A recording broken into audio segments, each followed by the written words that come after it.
Ron DeSantis' big 2024 announcement did not go quite as planned yesterday. Twitter Spaces repeatedly crashed during the call as upwards of 700,000 users tried to enter the space, with both DeSantis and moderator David Sachs dropping off at different points.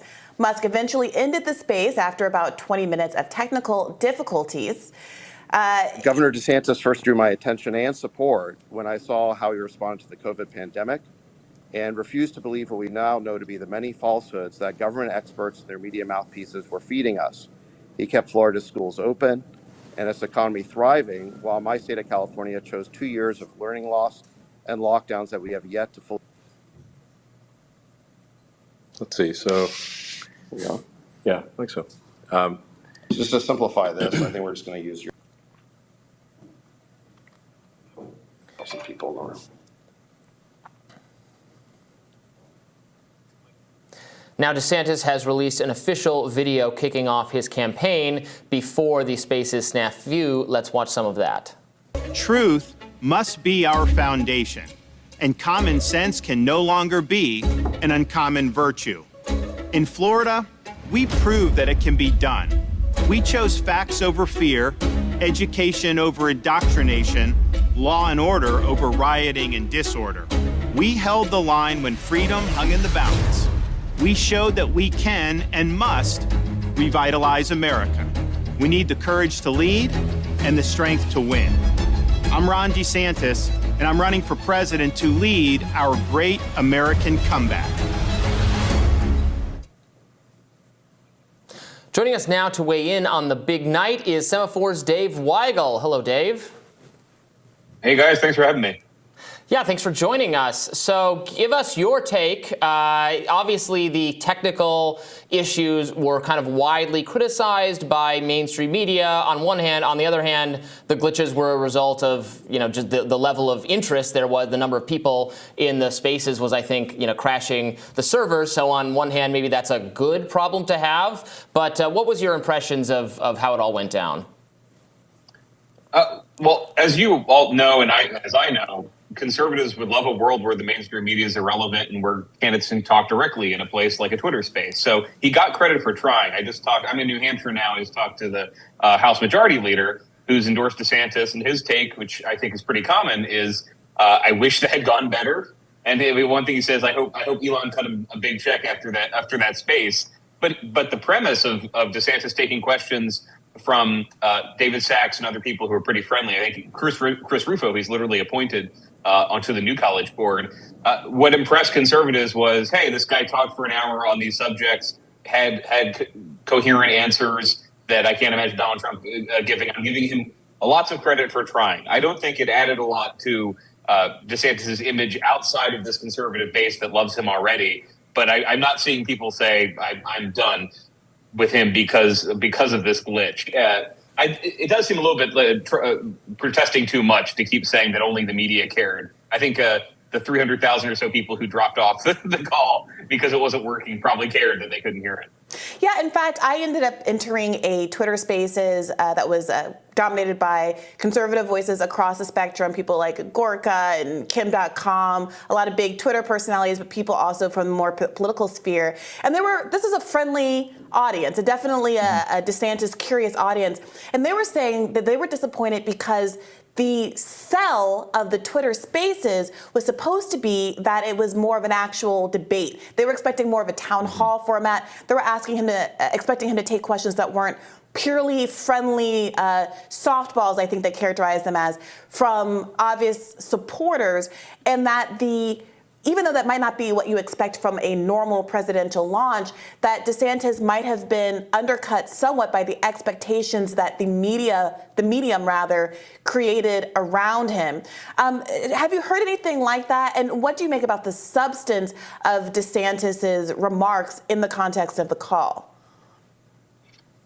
Well, the substance wasn't anything new, and the reporters who've been covering him for a while, listening to his speeches, have heard this version of the stump speech before. Frankly, not the best version. I don't think anybody delivers a text in a more inspiring way in a conference call than they do when they're surrounded by 5,000 people at a Turning Point USA conference.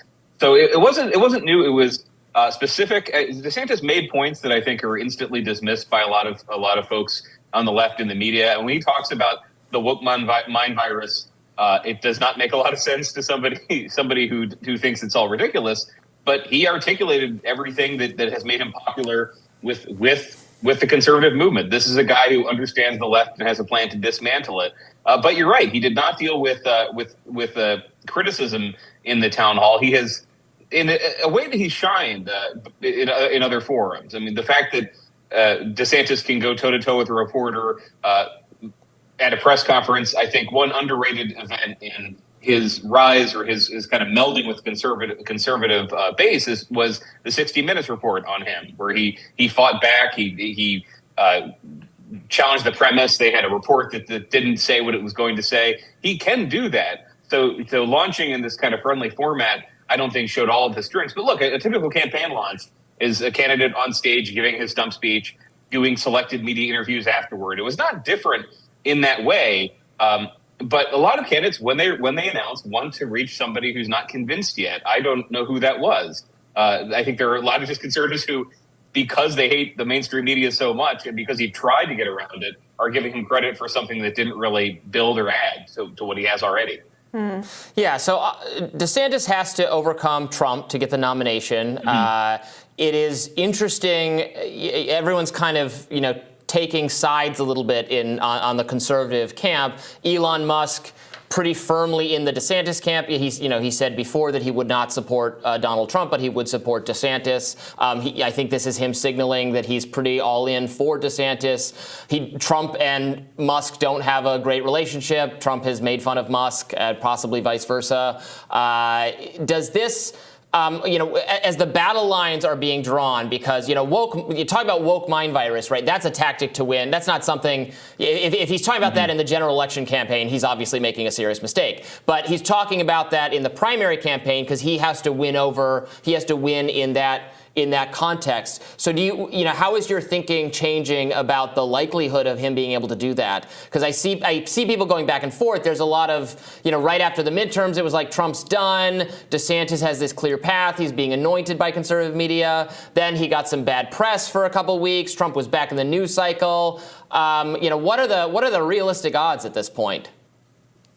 Yeah, if you trace the period you're talking about, the midterms happen. Trump's endorsed candidates, his high-profile endorsed candidates, do very poorly, lose the Senate majority, which they expected to get, and DeSantis peaks at that point. His victory is so impressive in Florida that a lot of conservatives just tuning in, not necessarily junkies, people who've heard of him say, this guy looks like he can win and Trump can't. I do think that idea has been lost over the last 6 months, both because I think of just a natural entropy from people living their lives since the midterms, and also the last 6 months, DeSantis has used his supermajority to pass conservative legislation, which delights the primary voters we're talking about, but which has changed his image. I think he has changed from the governor who kept Florida open, which is a big focus of this town hall, big focus of what Sachs was talking about, to the not just the fight with Disney, but raising the parental rights / don't say gay law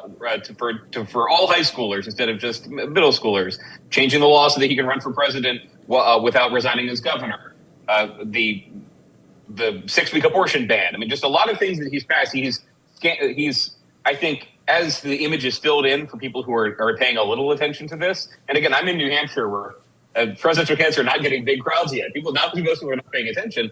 I think his image has changed, where he is a resolute conservative governor who'd be probably the most conservative president in American history. That is different from, I think, the image that got him that landslide in Florida. I mean, he had a weak opponent, but also he was the governor who was cleaning up after a hurricane. He had kept the state open. He kept your business open. As that memory fades and it's replaced by DeSantis, the culture warrior, he is very compelling on that message. But that is not. I mean, you were saying, you talked about the woke virus. Is that a winning message in November 2024? It might not be. That is the risk of being in this bubble. It's a different kind of bubble. If you are arguing with the mainstream media, it's obnoxious. You can dunk on them. I spent some of this call talking about Vanity Fair headlines, etc.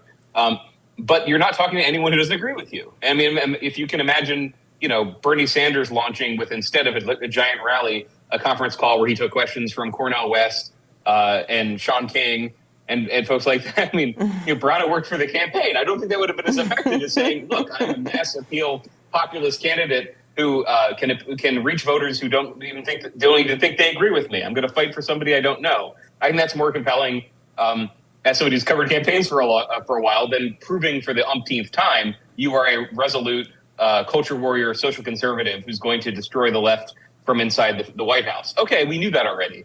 We knew that even before the conference call. Thank you. Yeah, in fact, I heard a number of people say in both the Twitter spaces that I was in and elsewhere on the internet, a call-in that I had afterward, that they were very disappointed that there was absolutely no mention of the war in Ukraine. And with anti-war sentiment being such a motivator for people on both sides of the aisle and attracting a lot of folks to the candidacy of RFK Jr., that did seem like an omission. Do you think that that sort of thing is purposeful because it has been a kind of a hot button issue for DeSantis? One of his biggest faux pas, as the mainstream media at least put it over the course of the past few months, was him describing it as a territorial dispute.